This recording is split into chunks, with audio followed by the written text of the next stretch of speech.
get ready with me to go out to lunch with one of my girlfriends. So I am going out to lunch with my friend Kelsey, who is also my hairstylist, who is also my favorite person to work with when I do bridal makeup. I know I don't really talk about my bridal, like my actual professional work that I do.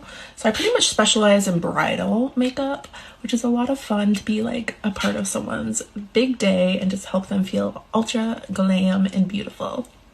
I have been doing bridal makeup now for almost 6 years, which is kind of crazy. It's gone by so fast. I've never really dealt with a bridezilla. It's typically other family members that are the issue.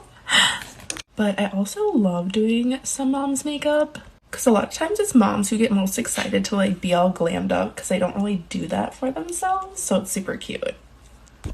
Anyways, thank you to all my brides for letting me be a part of your big special day. It is so much fun, but here's the completed look. I'll see you next time.